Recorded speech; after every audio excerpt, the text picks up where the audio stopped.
자, 생명과학원 첫 시간으로 생물의 특성에 대해서 배워보도록 하겠습니다.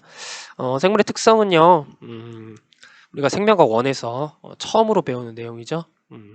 그 이유는 뭐냐라고 하면은 우리가 그 생명과학이라는 게 생명현상에 대해서 연구하는 학문인데 이제 생명체가 뭔지 우리가 정의를 내리는 게 중요하잖아요. 그렇기 때문에 생명체가 뭔지를 먼저 정의를 내리는 부분이라고 우리가 이해하시면 되겠습니다. 자, 그러면 생명체가 뭔지 우리가 간단하게 알아보고 그 다음에 생명현상의 특성 6가지에 대해서 알아보도록 하겠습니다. 자, 생명체는요 이렇게 우리가 정의할 수 있죠. living organism이라고 합니다. 각각의 단어는 이런 뜻입니다. 살아있는, 그 다음에 유기체다라고 얘기를 할 수가 있는데요. 살아있다는 거는 우리는 이렇게 정의를 할 수 있습니다. 생명현상이 나타나는 것. 다음, 유기체는 뭐냐면은 여러 가지 물질들, 그러니까 여러 가지 물질들이 유기적으로, 그러니까 어떤 기능적인 연관성을 가진다는 걸 유기적이라고 하거든요. 이런 유기적으로 결합되어 있는 것, 우리는 유기체라고 얘기를 합니다. 그래서 여러분 책에 나와 있는 그 죽순 그리고 석순, 이 둘을요 이런 관점에서 우리가 비교를 해보자면은 이렇게 될 수가 있습니다. 우선 살아있느냐 그리고 유기체냐라고 우리가 비교를 할 수가 있잖아요. 그래서 죽순과 석순은 둘 다 유기체입니다. 둘 다 유기체예요. 그런데 죽순은 살아있다라고 얘기를 하죠. 왜? 생명현상이 일어나니까. 그런데 석순은 생명현상이 일어나지가 않죠. 네, 그렇기 때문에 우리는 죽순을 생물 혹은 생명체라고 얘기를 하고 석순을 우리는 무생물이라고 얘기를 합니다. 혹은 비생명체라고 얘기를 하게 되는 거죠. 자, 그래서 여기서 중요한 건 뭐냐면 얘네가 유기체냐는 게 아니라 과연 살아있다는 것, 살아있냐 이거를 판단하는 게 중요하다라는 거겠죠. 그래서 살아있다는 정의, 즉 생명현상이 나타나는 것, 즉 결국에는 생명현상이 나타난다는 거에서 과연 생명현상은 무엇인가? 라는 질문에 도달하게 됩니다. 그러니까 우리는 이 생명체라는 걸 정의하기 위해서는 생명현상이 무엇인지 명확하게 정의를 하고 넘어가야 된다는 거죠. 그래서 과학자들이 이런 생명현상이 나타난다 라고 볼 수 있는 특성 6가지를 이렇게 정리를 해 두었습니다. 되도록이면은 해당 내용은요 순서대로 외워주시면은 조금 더 여러분이 이해하기가 쉬울 겁니다.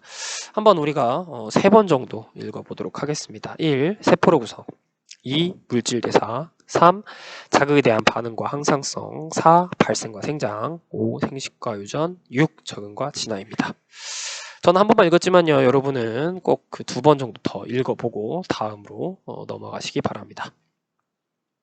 자, 그러면 이 6가지를 하나하나 알아보도록 하겠습니다. 우선 첫 번째, 세포로 구성입니다. 자, 세포로 구성되어 있다. 이게 1번인 이유는 매우 중요하기 때문이죠. 결국에는 우리가 세포로 구성되어 있지 않으면 뭐다? 생물체가 아니다 라고 이야기를 할 수가 있다라는 거겠죠. 자, 모든 생물의 몸은 세포로 이루어져 있다. 여러분 교과서에 나온 문구입니다. 이걸 우리는 이제 뭐라고 하냐면은 세포설이라고 얘기를 합니다. 즉 모든 생물의 몸이 세포로 이루어져 있다라는 이런 이론을 우리는 세포설이라고 얘기를 하게 되는데요. 이 세포설에서 가장 중요한 세포라는 개념, 이 세포가 바로 뭐다? 생명체의 결국 기본 단위이다 라고 우리가 정의를 낼 수가 있는 거죠. 네, 그런 의미에서 이 세포라는 내용은요 여기서밖에 안 나오는데요. 여러분 생투를 배우시면은 조금 더 깊이 있는 내용으로 세포에 대해서 배울 수 있을 겁니다. 자, 그럼 세포의 정의를 보겠습니다. 세포의 정의, 생명체를 구성하는데 생명체를 구성하는 얘가 세포잖아요. 그런데 구조적 기능적 단위이다 라고 얘기를 하는데요. 어려운 내용은 아니고 바로 그냥 구조적인 단위가 뭐냐, 기능적인 단위가 뭐냐라는 거를 간단하게 설명을 해보겠습니다. 구조적이라는 거는 마치 레고라고 생각하시면 돼요. 그러니까 우리가 레고로 어떤 성을 만들잖아요. 레고로 어떤 성을 만들면 그 레고 하나하나가 우리는 세포라고 얘기를 할 수가 있는 겁니다. 즉, 그러니까 생명체를 구성하는 거지. 물리적으로 구성하는 애. 얘들 우리는 세포라고 얘기를 합니다. 생명체를 구성하는 거. 이해가죠? 자, 그 다음 기능적인 건 뭐냐? 바로 기능. 그러니까 생명체의 기능이 뭐예요? 생명현상이죠. 그러니까 생명현상이 일어나는데 뭐 어디부터 생명현상이 일어나는 거냐라고 얘기를 하면은 세포부터다라고 얘기를 하는 거죠. 그러니까 생명현상이 일어나는 가장 작은 단위다라고 우리가 기능적 단위라는 말을 설명할 수가 있겠습니다. 이게 우리가 알고 있는 세포의 정의입니다. 그리고 어려운 내용 아니니까요. 여러분이 정의는 되도록이면 잘 외워두시기 바랍니다. 자, 그래서 세포로 구성되어 있다라는 거는 이런 예시가 있습니다. 아메바. 아메바는 단세포 생물이거든요. 단 하나의 세포로 생물을 이루는 거 단세포 생물이라고 하는데요. 얘는 세포 하나지만 생명현상이 일어나죠. 우리는 세포 하나부터 생명현상이 일어나는 단위라고 했잖아요. 얘는 생명체입니다. 근데 우리 인간은 여러 개의 세포로 구성된 다세포 생물이죠. 그러니까 다세포 생물이다라고 우리가 얘기를 할 수가 있겠습니다. 그리고 어려운 내용 아니니까요. 한번 훑어보시고요. 다음 두 번째 특성 물질 대사입니다. 읽어볼게요. 생물체 내에서는 생명현상을 유지하기 위해서 물질을 합성하거나 분해하는 물질 대사가 끊임없이 일어난다라고 설명이 되어 있네요. 그러니까 우리가 생명현상을 유지하기 위해서 끊임없이 뭐예요? 물질을 합성하고 분해하는 이런 것들, 이걸 통틀어서 우리 물질 대사라고 얘기를 하죠. 물질 대사가 계속 일어난다는 겁니다. 결국에는 물질 대사가 일어나야 생명체다라고 볼 수가 있는 거죠. 자, 물질 대사 뭐냐? 물질 대사 정의는요. 생명체 내에서 일어나는 화학 반응, 이거를 우리는 물질 대사라고 얘기를 합니다. 근데 왜 우리 몸에서 왜 화학 반응이 일어나요? 결국 하나의 이유죠. 뭐예요? 생명 현상을 유지하기 위함이다. 이해가시죠? 이런 생명 현상 유지하는데 우리가 물질을 합성하고 뭐 분해하고 이런 일들이 일어나겠죠.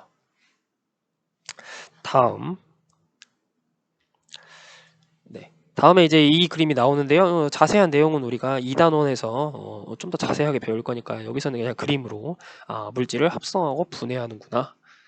이렇게 우리가 이해하시면 되겠습니다. 이게 물질 대사입니다.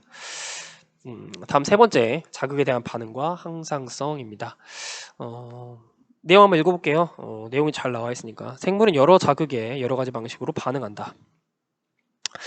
생물은 몸에 감지된 자극에 반응함으로써 내부와 외부 환경 변화에 대처하여 체내의 상태를 일정하게 유지하려는 항상성이 있다라고 정의를 내리고 있네요. 해당 내용은요, 우리가 3단원에서요, 신경계 그리고 항상성 유지 파트에서 배울 거니까 이거는 이런 게 있구나라는 걸 여러분이 이해하시면 되겠습니다. 근데 결국 이 내용들을 읽어보면은 우리가 이렇게 얘기를 할 수가 있습니다. 우리가 자극에 대한 반응이 있잖아요. 결국에는 우리가 자극에 대해 반응을 하는 이유는 내 외부의 상태를 일정하게 유지하려는 항상성 유지가 궁극적인 목표이다라고 우리가 정의를 내릴 수가 있겠네요. 결국 자극에 대한 반응과 항상성에서 자극에 대한 반응이라는 말은 반응을 일으키는 요인을 자극이라고 하고 이 자극에 대해서 일어나는 현상을 반응이라고 하니까 자극과 반응은 뗄래야 뗄 수 없는 관계다라고 얘기했겠죠. 근데 우리가 알고 있는 자극에서 이런 변화 요인은 우리가 뭐 꼭 외부적인 요인뿐만 아니라 내부적인 요인도 있어요. 우리 몸에서 일어나는 어떤 변화가 일어날 수도 있잖아요. 이런 내부적인 변화나 외부적인 변화에 의해서 우리가 이거를 자극이라고 하고 이거에 대해서 반응이 일어나는데 결국에는 그것에 대한 궁극적인 목표는 뭐냐? 바로 항상성 유지다라고 볼 수가 있는 거죠. 그럼 항상성이라는 게 뭐냐? 다양한 자극에 반응하여 생명체의 상태를 일정하게 유지하려는 성질. 그러니까 우리 몸의 상태를 일정하게 유지하려고 뭐예요? 항상성이 일어나는 거죠. 뭐 생물마다 다르지만 인간의 기준에서 이게 언제나 일정하게 유지돼야 되는 게 있잖아요. 예를 들어 뭐 체온은 우리가 36.5도에서 약 37도 정도로 언제나 유지하고 있어야죠. 그죠? 그 다음에 우리가 알고 있는 혈당량 약 1% 정도. 그 다음에 체액의 농도 0.9% 정도. 언제나 일정하게 유지해야 되는 거. 이걸 우리는 항상성이라고 얘기를 하는 겁니다.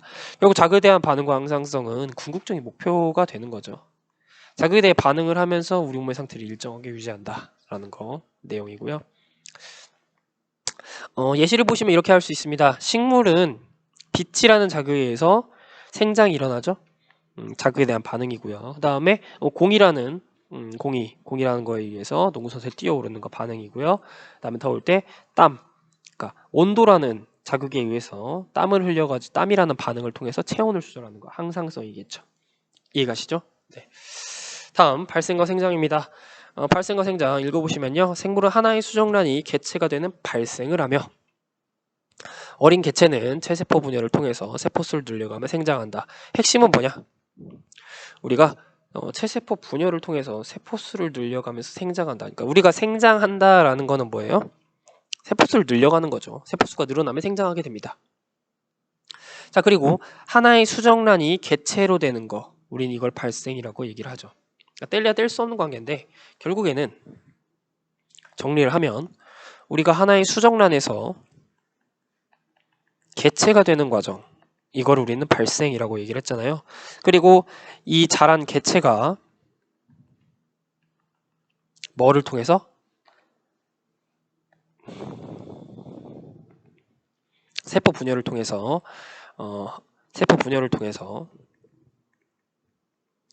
생장을 하게 되죠. 근데 결국에는 수정란이 개체가 되는 과정에서도 세포 분열이 일어나고요. 여기서도 세포 분열이 일어나거든요. 그러니까 결국에는 우리가 그 발생과 생장이 일어나기 위해서는 뭐가 일어나야 된다? 세포 분열이 일어나야 된다라는 거 여러분이 기억하시면 되겠습니다. 세포 분열이 일어나야 된다. 근데 세포 분열은 선행 조건이 있어요. 얘가 세포여야 돼요. 그러니까 세포가 아닌 뭐예요? 세포 분열은 일어나지가 않게 되겠죠. 그죠? 네. 이거에 대한 예인데요. 우리 개구리 알에서 우리가 울챙이가 태어나고 얘네가 앞다리가 쑥 뒷다리가 쑥 나와가지고 개구리가 된다라는 거 일종의 예시죠. 발생과 생장. 발생을 하고 생장을 하고. 그죠? 다음 우리 몸에서 난자와 정자가 합쳐져서 수정란이 되고 수정란이 뭐예요? 하나의 개체를 형성한다. 발생이죠. 그죠? 그리고 이 아기라는 개체가 계속 세포 분열을 통해서 성체, 그러니까 인간 좀 더 키도 커지고 근육도 늘어나고 뼈도 자라고 이런 거 우리는 생장이라고 얘기를 하게 되겠습니다. 다음 생식과 유전입니다. 자, 생식과 유전이라는 거는 교과서의 내용을 읽어보시면 이렇게 볼 수가 있겠네요. 생물은 종족을 유지하기 위해서 자신을 닮은 개체를 만드는 생식. 그러니까 자신을 닮은 개체를 만드는 걸 뭐라 그래? 생식이라고 하는 거고 이 과정에서 뭐예요? 어버이의 형질은 자손에게 유전된다라는 내용입니다. 그래서 생식과 유전인데요. 여기서 보시면 아시겠지만 생식이라는 과정이 나와 닮은 개체를 만드는 건데 이 과정에서 뭐가 일어나요? 유전이 일어나죠. 결국에는 뭐예요? 두 개는 동시에 일어나는 겁니다. 생식과 유전 동시에 일어나게 되는 겁니다. 해당 내용은 우리 4단원 유전 쪽에서 배울 거니까요. 이 내용 잘 기억하시고요. 어쨌든 생식과 유전 동시에 일어난다라는 거고요. 이 유전이라는 개념 자체가 우리가 어버이가 가지고 있는 유전 물질, 그러니까 우리가 나중에 배우겠지만 DNA와 RNA 같은 이런 유전 물질들을 전달하는 거를 우리는 유전이라고 얘기를 하고 있습니다. 그래서 생식과 유전이 이런 내용이다라는 거 여러분이 읽어보시고요. 예시 보겠습니다. 자, 집신벌레인데요. 집신벌레가 이렇게 세포 분열을 하고 있죠. 집신벌레는 이 세포 하나하나가 개체잖아요. 이 하나하나가 개체잖아요. 그러니까 이 집신벌레가 세포 분열을 한다는 건 곧 뭐예요? 이게 생식이자 이게 유전인 거예요. 자신과 닮은 개체를 만드는 거니까. 그리고 치타 보시면은 이렇게 부모가 자식을 닮았죠. 부모와 자식이 닮아 있잖아요. 그렇죠? 생식과 유전의 이해라고 볼 수가 있겠습니다. 다음 적응과 진화입니다. 적응과 진화는 이제 여러분 책의 내용을 읽어보시면 이렇습니다. 생물은 자신이 살아가는 환경에 적합한 몸의 형태와 기능, 생활 습성을 가지도록 변화하는 적응을 한다. 라고 되어 있고요. 그다음에 오랜 시간 적응해가면서 새로운 종으로 진화한다라고 되어 있습니다. 결국에는 이 말에서 뭐가 나오냐면은 이런 적응의 누적. 적응이 누적되면 뭐가 된다?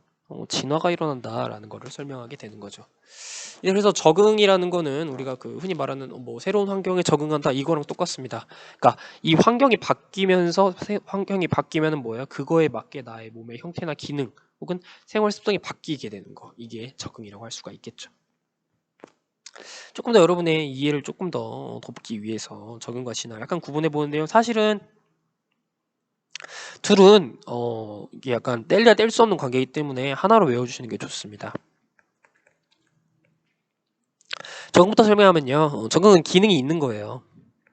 기능이 있는데 기능은 있지만 사용하지 않거나 혹은 사용하는 거예요. 마치 우리가 온, 오프 스위치처럼. 근데 이 온, 오프가 뭐 때문에 일어나냐면 환경 변화에 따라서 일어나요. 그러니까 무슨 말이냐면 예를 들어 어떤 토끼는요 온도가 높을 때는 흰털로 나요. 흰털이 나요. 사실은 얘가 검은 털이 날 수도 있거든요. 근데 그 기능을 발현시키지를 않아요. 검은 털을 안 냅니다. 그러다가 온도가 떨어져. 겨울이 돼. 겨울이 되면 이런 흰털이 빠지고요. 검은 털이 나기 시작합니다.